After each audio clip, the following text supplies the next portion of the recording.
अमरी कबरी भार भ्रमरी मुखरी कृतं दूरीकरोतु दुरितं गौरी चरणपङ्कजं मूकं करोति वाचालं पङ्गुं लङ्घयते गिरिं यत्कृपातमहं वन्दे परमानन्दमाधवम् सच्चिदानन्दरूपाय विश्वोत्पत्त्यादिहेतवे तापत्रयविनाशाय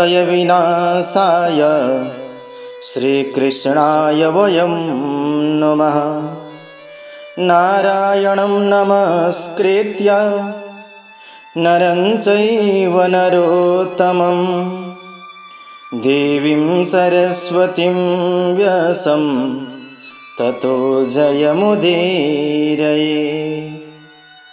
परम मंगलमय परात्पर अखिलेश्वर ब्रह्मांड नायक भगवान श्री हरि को यो परम पावन महीना पुरुषोत्तम मास को अवसर में हामीले यो मनलाई उनी भगवान पुरुषोत्तम को शरण में लगाइसकेका छौं र उनी भगवान को चर्चा परिचर्चाहरू श्रवण गर्दै गर्दै आज हामी 9औं दिन को दिव्य कथा यानी कि 9औं अध्याय को दिव्य कथालाई लिएर उपस्थित भइसकेका छौं। सत्यमार्ग युट्युब च्यानल को माध्यमबाट विश्वभर छरिएर पुरुषोत्तम मास महात्म्य दिव्य कथा श्रवण गर्नका निमित्त उपस्थित हुनुहुने ममतामयी भक्तिमती आमा दिदीबहिनीहरू, ज्ञान वैराग्य स्वरूप पिता दाजुभाइ, सम्पूर्ण भगवत भक्त चरणानुरागी सज्जन वृन्दहरू, यहाँहरू सम्पूर्णमा म कार्यक्रम प्रस्तुता कृष्ण कोइरालाको तर्फबाट सर्वप्रथम जय श्री राधे जय श्री कृष्ण अर्पण गर्न चाहन्छु। दर्शक महानुभावहरू, हामीले 8औं अध्यायको दिव्य कथालाई हिजोको प्रसङ्गमा श्रवण गरिसकेका छौं। 84 लाख जुनी कटाएर बल्ल एउटा जुनी प्राप्त गरिन्छ, मानव देह। मानव देह पनि यस्तो भयो, दुर्लभो मानुषो देहो देहीनाम क्षणभङ्गुरः। दुर्लभ छ यो मानव देह प्राप्त गर्नको लागि, तर यसमा पनि क्षणभङ्गुर निस्कियो। एकै क्षणमा नष्ट हुन्छ, कतिखेर कहाँ के हुन्छ कुनै हामीलाई थाहा हुँदैन।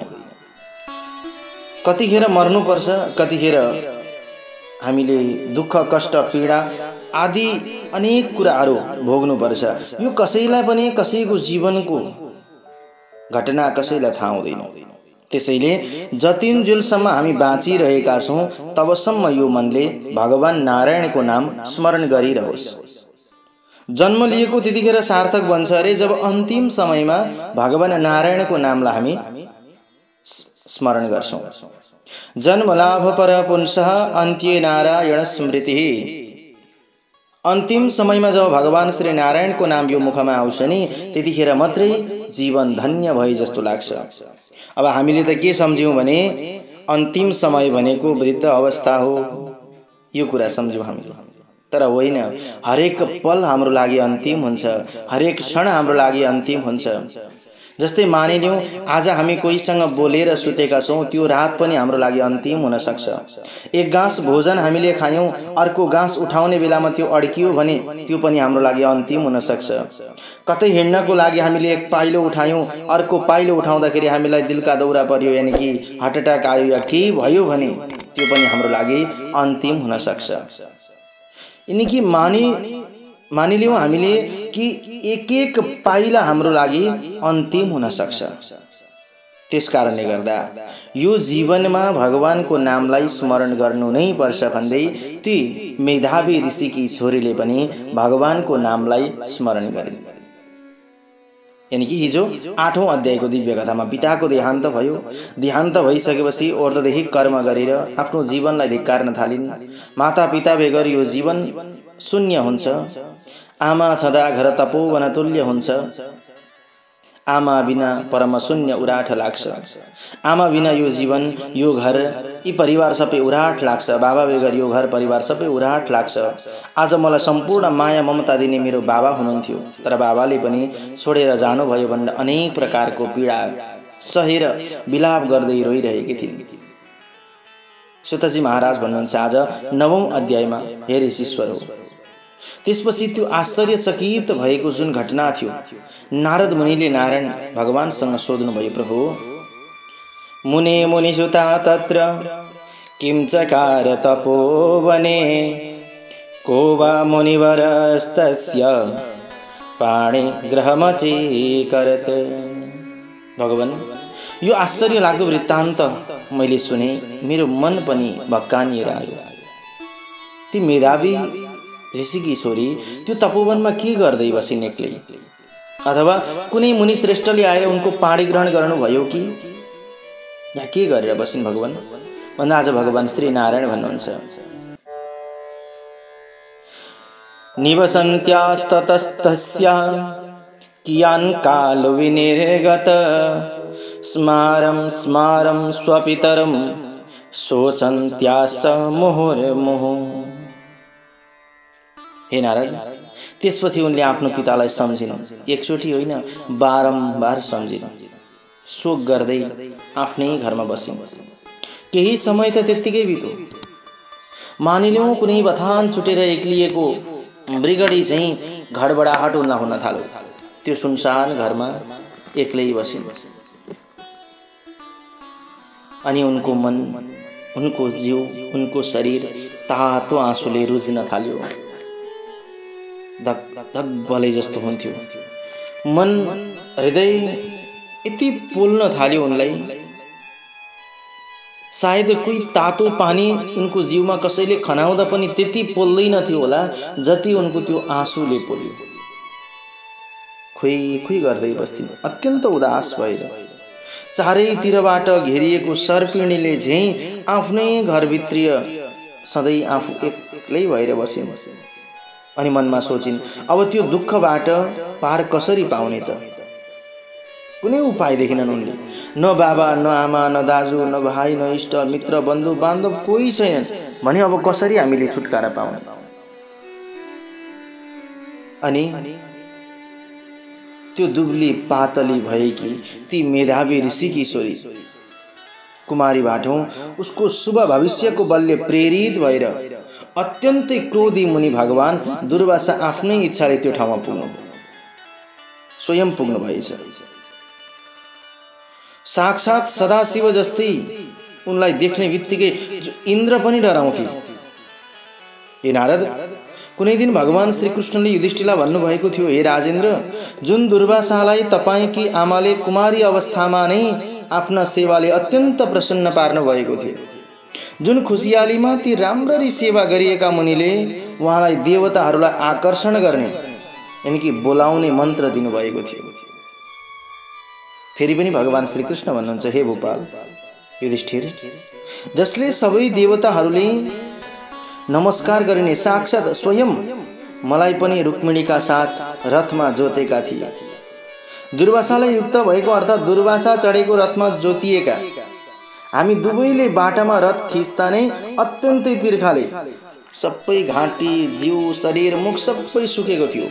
काँधमा जुवा जोतिएकी पानी पिउन चाहने रुक्मिणीले संकेत गर्दाखेरि मैले उनलाई हिँड्दा हिँड्दै नै आफ्ना पाउको अगाडि भागले पृथ्वी तल थिचेर मेरै प्रियाको लागि प्रेमले भरिएको भोगवती नामको नदीलाई उत्पन्न गरेको थिए।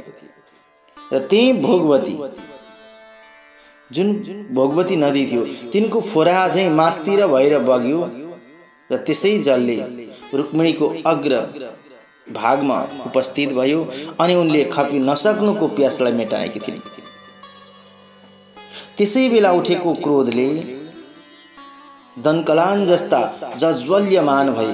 त्यसपछि प्रलयकालको आगो उठे चाहिँ जुरुक्क उठेर ती क्रोधी मुनिले श्राप दिए, हे कृष्ण, यो रुक्मिणी तँलाई सधैँ अत्यन्त प्यारी छ हैन, जसले गर्दा प्रियाको प्रेममा डुबेको तैँले मलाई हेला गरेर आफ्नो महत्व देखाउँदै यस्ता प्रकारले पानी पियाइस्। त्यसकारण तिमीहरू दुवै नै दम्पति वियोग होस् भन्ने श्राप दिनुभएको थियो। ती उनै मुनि श्रेष्ठ दुर्वासा थिए। राजन, साक्षात रुद्रको अंशबाट उत्पन्न भएका हुन्। यस्तो लाग्थ्यो कि दोस्रो काल रुद्र जस्तै महर्षि अत्रिको कठोर तपस्या रूपी कल्पवृक्षको ठूलो फल हो। पतिव्रताहरूको शिरको रत्न, उनी पतिव्रता शिरोमणि अनसुया भगवतीको गर्भबाट उत्पन्न भएका मूर्ति रूप धारेका तपस्वी जस्तै अत्यन्त बुद्धिमान दुर्वासा नाम हो यिनको। अनेक तीर्थको जलले भिजेको जटाजुटले शोभिएको शिरवाला ती दुर्वासा ऋषिलाई धमाधम आइरहेको देखेर ती कुमारी अथाह शोक सागरबाट निस्केर अर्थात् सबै चिन्ता छोडेर जुरुक्क उठिन्। धैर्यपूर्वक मुनिको दुवै चरणमा ढोगिन्। अब घरमा कोही सन्त महापुरुष आउनुभयो भने उहाँलाई हामीले के गर्ने? स्वागत गर्ने। गृहस्थीको धर्म हो। सबैभन्दा पहिलो कुरो बोलाउने, घरभित्र बसाउने, एउटा आसनमा, अनि पानी दिने, अनि मीठा वचन बोलिदिने। यो के हो त भन्दा गृहस्थीको धर्म हो।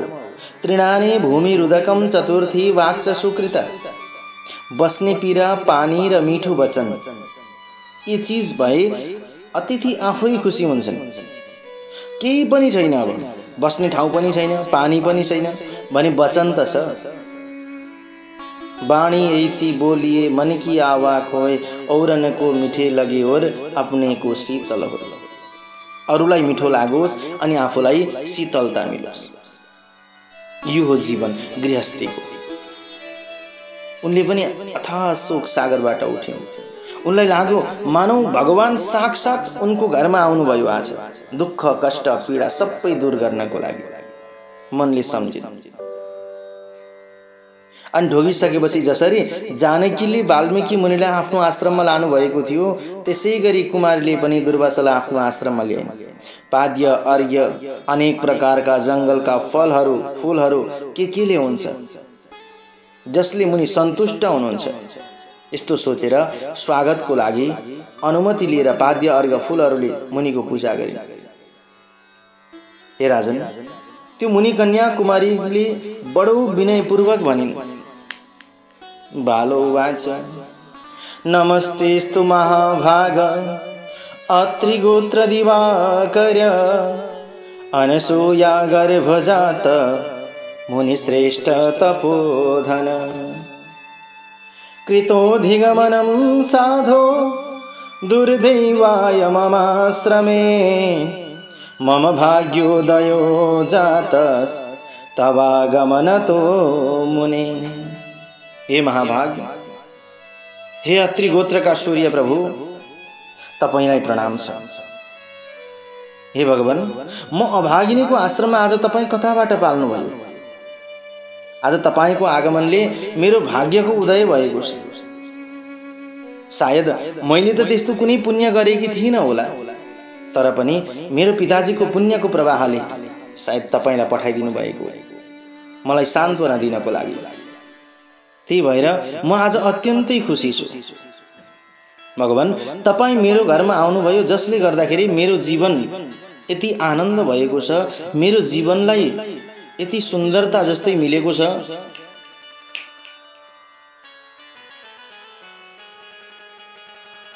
भगवानको कृपा, भगवानको प्रसाद अनि मेरो पिताजीको पुण्य नै सबैभन्दा ठुलो धन रहेछ। त्यो धनले गर्दा, त्यो पुण्यको प्रभावले गर्दा आज मैले हजुरको दर्शन पाएँ। हे तपोधन, भन्नुहोस् न, के कति कामले हजुर मेरो घरमा पाल्नु भएको?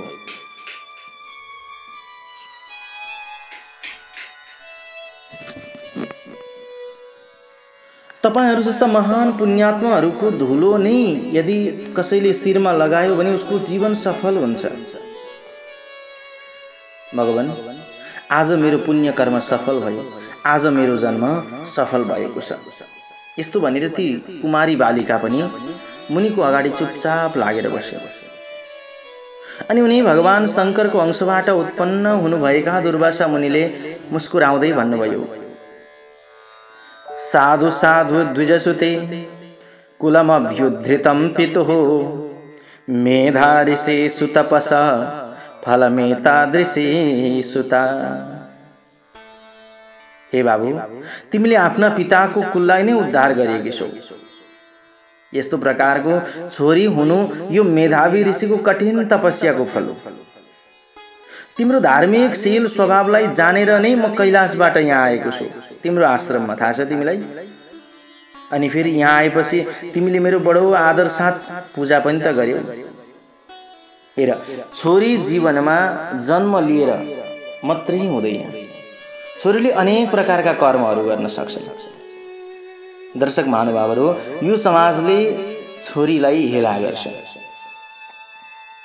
छोरी यदि गर्भमा आइन् भने भ्रूण हत्या पनि गर्छौँ हामी। जन्मिने बित्तिकै पनि कतिले मार्छन्, जन्मन दिँदैनन् कति त गर्भैमा मारिरहेका छन्। तर शास्त्रले भन्छ, जसले मृत भएका आमा बाबालाई स्वर्ग पठाउँछ नि त्यो छोरो हुन्छ अरे। जसले घरलाई नै स्वर्ग बनाउँछ त्यो छोरी हुन्छ। आज समाजमा के छ भने आफ्नो घरमा आफ्नी छोरी विवाह गरेर जान्छन् कता, अनि त्यो घरमा गइसकेपछि उनको दुःख पीडा यता घरमा आमाले बुझ्नुहुन्छ।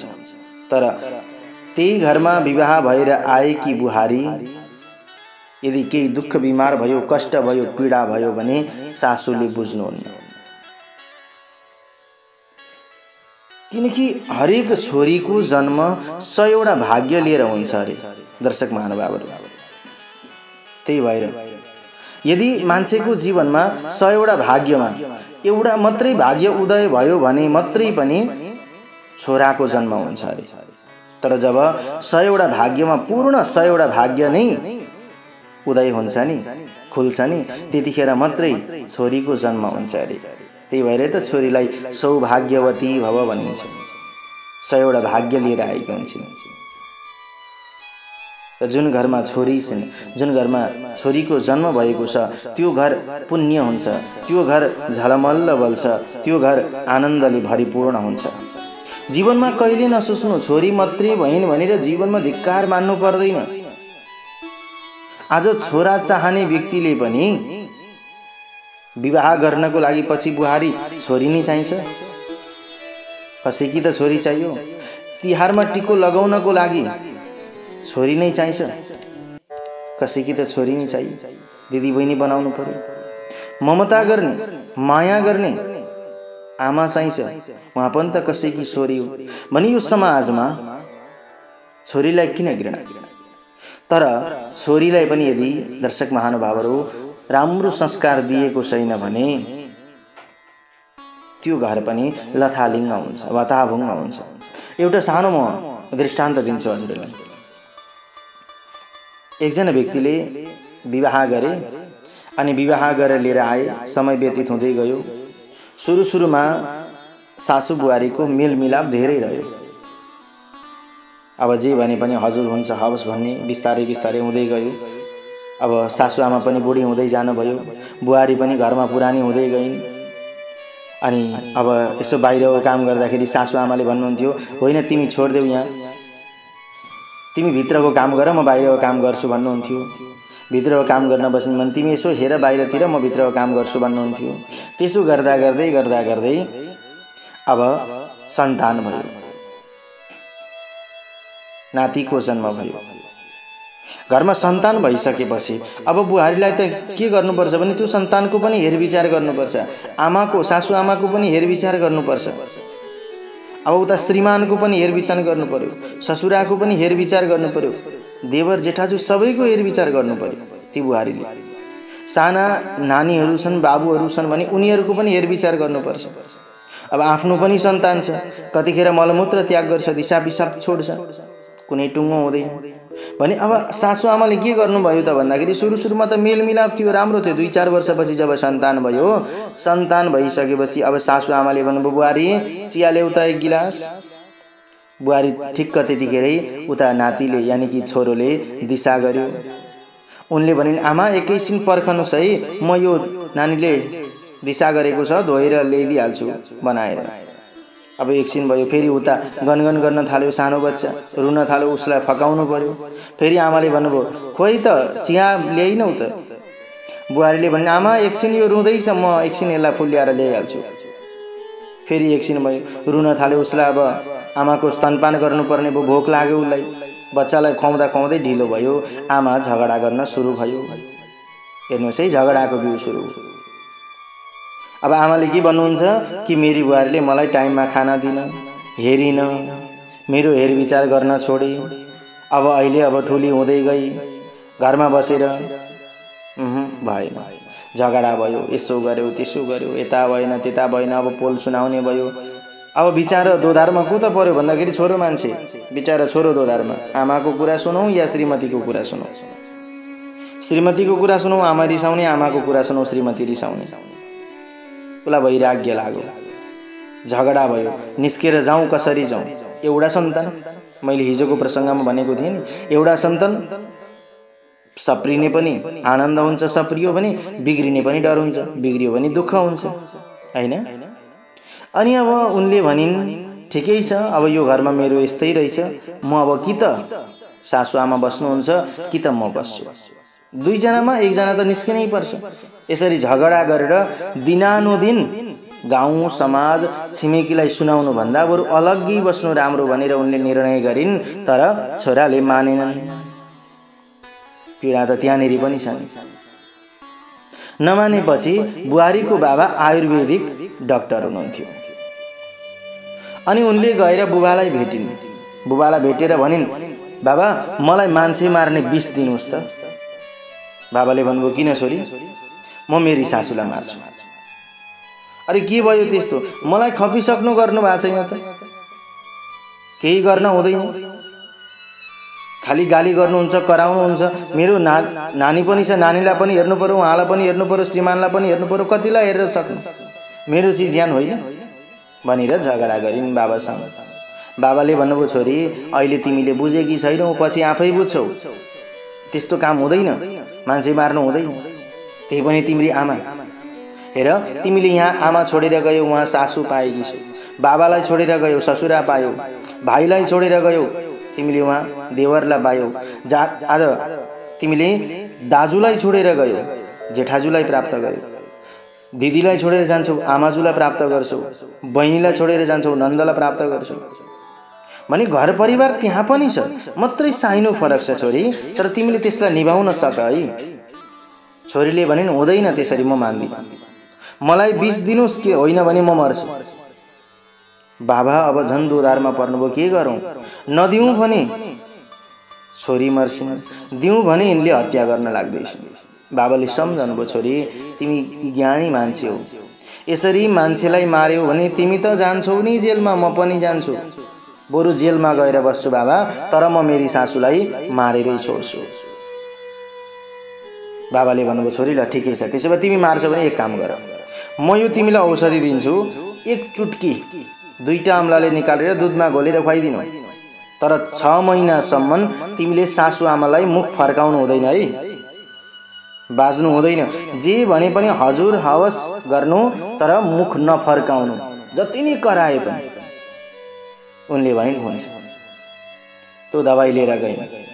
अनि घरमा अब सासू आमाले गाली गर्दा पनि मुख फर्काउँदिनन्, जति कराए पनि मुख फर्काउँदिनन्, कसैले गाली गर्दा पनि मुख फर्काउँदिनन्। बुहारी त 2 दिन माइत बसेर आएकी थिइन्, सुध्रिन्छिन्। बिहान उठ्ने बित्तिकै सासू आमालाई चिया, टाइममा भोजन, टाइममा सेवा, कपाल कोर्दिने, तेल लगाइदिने, बेलुका भइसकेपछि गोडा मालिस गरिदिने। अरे त्यस्तो के जादु भरेर पठाइदिनु भयो मेरो सम्धिनाले, जसले गर्दा मेरी बुहारी एकै दिनमा यति चेन्ज भएर आइन्। सासू आमालाई पनि दया लाग्न थाल्यो। ऊ प्रत्येक दिन एक चुटकी दबाई निकाल्थिन्, खुवाइदिन्थिन् दुधमा घोलेर। कसैलाई थाहा छैन, मनमा नै सम्झिन्छन् बुहारी, खाऊ न सासू आमा खाऊ, मात्रै 6 महिनाको त दिन हो तिम्रो, त्यसपछि त मर्छौ। मनमा सम्झिन्थिन्। 1 दिन भयो, 2 दिन भयो, 3 दिन भयो, महिना दिन बित्यो, 2 महिना बित्यो, 3 महिना, 4 महिना, 5 महिना व्यतीत भयो। अब बुहारीलाई खुसी छ सासू आमा मर्छिन् भनेर। अनि जब 6 महिना लाग्न थाल्यो, अब मर्ने दिन आयो, सासू आमा छैन, मोटाउनु भएको छ। शरीर पनि तन्दुरुस्त भएको छ, राता चिल्ला भइसके गाला पनि झन् राम्री देखिन थाल्नु। बुहारी मन सम्झिन थालिन्, सुन्निन थालिन्। अब जाने दिन आइसक्यो। दर्शक महानुभावहरू, तर त्यही बेला गाउँमा एउटा कार्यक्रम राखेका रहेछन्। सबैजना व्यक्ति त्यहाँ उपस्थित थिए। अनि आमा पनि गाउँको जान्ने मान्ने मान्छे, पदप्रतिष्ठित भएको मान्छे। बोलाएछन्, बोलाएर 2-4 शब्द बोल्नको लागि दिए। बोल्न दिँदाखेरि आमाले भन्नुभयो त्यतिखेर, हेर्नुहोस् हामीले आफ्नी बुहारीलाई छोरी जस्तै गरेर राख्नुपर्छ। कुनै कुनै दिन झगडा हुन्छ, बाज्नुपर्छ, तर मनमुटाव हुनु हुँदैन है कसैसँग पनि। मेरो पनि त्यस्तै भयो। 2-4 दिन मेरी बुहारीसँग पनि कुरा मिलेन। नमिल्दाखेरि ऊ रिसाइन्, म पनि रिसाएँ। तर अहिले हाम्रो यस्तो सम्बन्ध छ, आमा छोरीको भन्दा पनि गहिरो नाता भइसकेको छ हाम्रो। त्यसैले म भगवानसँग एउटा मात्र बिन्ती गर्छु, हे भगवान, यदि म मरेर गएँ भने पनि मलाई फेरि यिनै बुहारीको सासू भएर जन्म दिनु भनेर जब सासू आमाले यो कुरा बोल्नुभयो त्यतिखेर बुहारीको हृदय रसायो, आँखा रसायो, मन भक्कानिएर आयो। जुरुक्क उठिन्, दौडिँदै गइन् बाबा भए ठाउँ। बाबा, अब त्यो विषलाई शान्त गर्ने मलाई दबाई दिनुहोस्। बाबाले भन्नुभयो, किन छोरी, म मेरी सासूलाई मार्दिनँ। ऊ त मेरो लागि भगवान हुनुहुँदो रहेछ, म उहाँलाई मार्दिनँ। बाबाले भन्नुभयो, छोरी अब त्यो त हुन सक्दैन। अस्ति आवेगमा आयौ तिमीले, मैले कति सम्झाएँ, तिमीले मार्छु भन्यौ, तर पनि मैले नगर नगर भन्दा तिमी मानेनौ। अब त मर्नु नै हुन्छ। फेरि छोरीले भनिन्, बाबा कि त त्यो विष शान्त गर्ने दबाई दिनुहोस्। हेर्नु न, सासू आमा सुन्नेर कत्रि हुनुभएको छ। मलाई त गाह्रो भइसक्यो, म मेरी सासूलाई मार्न चाहन्न भनेर रुन थालिन्। जब ऊ गिडगिडाउन थालिन्, रोएर भक्कानो फुटाएर रुन थालिन्, त्यतिखेर बाबाले भन्नुभयो, छोरी चिन्ता नगर, त्यो केही पनि हुँदैन। छोरी भन्छन्, बाबा किन हुँदैन, मर्न लाग्नुभयो, अब 2-4 दिन मात्रै बाँकी छ। त्यतिखेर बाबाले सम्झाउँदै भन्नुभयो, छोरी मैले तिमीलाई जुन औषधि दिएको थिएँ त्यो औषधि विष होइन, त्यो औषधि त पाचकको गोली थियो। यानी कि आमाले खाएको चिज पचाउँदै जान्थ्यो, आमाको भित्र हृदयमा रहेका विकारहरू निस्किँदै गए। आमा सुन्दरताले भरिएर सुन्दर हुनुभयो। शरीर फुलेको होइन, मोटाउनु भएको त्यो तिमीले लगेको विष होइन, पाचकको गोली हो। मात्रै 6 महिनाको लागि तिमी शान्त बस्दाखेरि यदि तिम्रो जीवन, तिम्रो घर सबै बनिन्छ भने जीवन पर्यन्त यदि तिमी शान्त भएर बसिदेऊ, सबैलाई हाँसी खुसीले रिजाउन सक्यौ भने त्यो घर तिमीले स्वर्ग बनाउन सक्छौ। त्यसैले छोरीलाई सौभाग्यवती भव भनिन्छ। भन्नुको तात्पर्य यो हो, दर्शक महानुभावहरू, यदि हरेक सासू आमाले आफ्नी बुहारीलाई छोरी जस्तै मान्ने हो अनि हरेक बुहारीहरूले आफ्नो सासू आमालाई, ससुराबालाई आमा बुवा मान्ने हो भने कुनै पनि आमा बुवाले आज वृद्धाश्रममा जानु पर्दैन, वृद्धाश्रमको ढोका टेक्नु पर्दैन। तर यो समाज मान्न तयार छैन, यो समाजले मान्दैन। दुर्वासा ऋषि भन्दै हुनुहुन्छ आज ती बालिकेलाई, हे बाबु, तिमी साँच्चै छोरी भएर जन्मेपछि एउटा ठुलो उदाहरणीय काम गरेकी छौ। तिम्रो बाबुको कृपा प्रसाद छ तिमीलाई। हे बाबु, तिमीले चिन्ता नगर, मनलाई एकाग्र बनाएर राख। प्राणीहरूको कल्याणका लागि एकाग्र भएर अति नै कठिन तपस्या गरिरहनु भएको सनातन भगवान नारायणलाई दर्शन गर्न तुरन्तै बद्रिकाश्रम जान्छु। कुमारीले भन्, हे ऋषि, प्रभु, तपाईको दर्शनले नै मेरो शोकरूपी समुद्र सबै सुकेको थियो। अब यसपछि मेरो भविष्य कल्याणकारी उज्जवल छ, किनकि तपाईले मलाई सान्त्वना दिनुभयो। मेरो मनमा उब्जेर आज ठूलो राकोले दन्किरहेको दुःख रूपी आगोलाई नै के तपाई जान्नुहुन्न र? हे दयाका सागर, त्यो दुःख रूपी दन्केको आगोलाई निभाइदिनुहोस्। मेरो विचारले त मलाई मेरो हर्षको कारण केही देखा पर्दैन। न त मेरी आमा नै हुनुहुन्छ, न माता न पिता भ्राता यो मे धैर्यं प्रयच्छति, कथंकारमहं जीवे दुःख सागर पीडित। हे भगवान, न मेरी आमा हुनुहुन्छ, न मेरो बाबा हुनुहुन्छ, न त मेरा कोही दाजुभाइ नै छन् जसले मलाई धैर्य धारण गराउँछ, जसले मलाई सान्त्वना दिन्छ। यस्तो दुःख रूपी समुद्रमा डुबेर छटपटाइरहेकी म आखिर कसरी बाँचिरहन सक्छु? जुन जुन दिशालाई म हेर्छु नि, त्यो दिशा मलाई सुनसान लाग्छ। त्यसकारणले हे प्रभु, मेरो यस्तो यो अपार दुःखको सागरलाई तपाईले चाँडै नै सुकाइदिनुहोस्। यतिखेर मलाई विवाह गर्नका लागि कोही पनि चाहिरहेका छैन। मेरो विवाह भएन भने यसपछि म वृषली यानि कि सुद्रणी हुन्छु। मनमा डर लाग्छ, मनमा चिन्ता लाग्छ। त्यसै कारणले अर्थात् त्यसै भइले न त मलाई कहिले निन्द्रा नै आउँछ, न त मेरो खानामा नै रुचि छ। खान मन लाग्दैन। हे ब्राह्मण देवता, अब म चाँडै नै मर्नेवाली छु। म मर्छु। यतिखेर मेरो अटल जुन निश्चय छ नि, त्यो अब हजुरको शरणमा मैले राखिसकेको छु प्रभु, म मर्छु। यति भनिसकेपछि आँखाबाट बलिन् र अश्रुका धारा बगाउँदै ती बालिका कुमारी मुनिका अगाडि उभिन्। अनि दुर्वासा मुनि ती कुमारीको दुःख हटाउन अनेक प्रकारले सोच्न थाल्नुभयो, उपायहरू विचार गर्न थाल्नुभयो। मनमा कुराहरू खेलाउन थाल्नुभयो, कसरी के गरेर कुन तरिकाले ती बालिकाको दुःख हटेर जान्छ। भगवान नारायणले भन्नुभयो, यस्ता प्रकारले ती मेधावी ऋषिकी छोरीको वचन सुनेर अनि त्यसको उपाय विचार गरेर अत्यन्त क्रोधी मुनिराज दुर्वासाले अत्यन्तै कृपापूर्वक मनलाई थामेर ती बालिकालाई पनि सान्त्वना दिँदै दिव्य वचनहरू उनलाई सुनाउनु भयो। दर्शक महानुभावहरू, यसरी आफ्नो दुःख कष्ट पीडा सबै ऋषिको अगाडि राखिन्। अब दुर्वासा ऋषिले कस्तो प्रकारको सान्त्वना दिनुहुन्छ त ती कुमारीलाई, ती सम्पूर्ण कथा प्रसङ्ग हामी भोलिको सत्रमा श्रवण गर्नेछौँ। आजलाई भने बृहद नारदीय पुराण अन्तर्गत पुरुषोत्तम मास महात्म्यको दिव्य सारगर्भित कथा 9औं अध्यायको कथा यही पूर्ण हुनेछ। भोलि 10 अध्यायको दिव्य कथा अनि कुमारीलाई सान्त्वना कसरी दिनुहुन्छ, के गरेर दिनुहुन्छ, यी सम्पूर्ण कथाहरू लिएर उपस्थित हुने नै छु। तबसम्मको लागि बिदा माग्छु म। सर्वे भवन्तु सुखिनः, सर्वे सन्तु निरामयः, सर्वे भद्राणि पश्यन्तु, मा कश्चित् दुःख भाग भवेत्। ओम शान्ति शान्ति शान्ति। आफ्नै दर्शन, आफ्नै धर्म र आफ्नै संस्कृति, सधैँ एक कदम अगाडि सत्य मार्ग।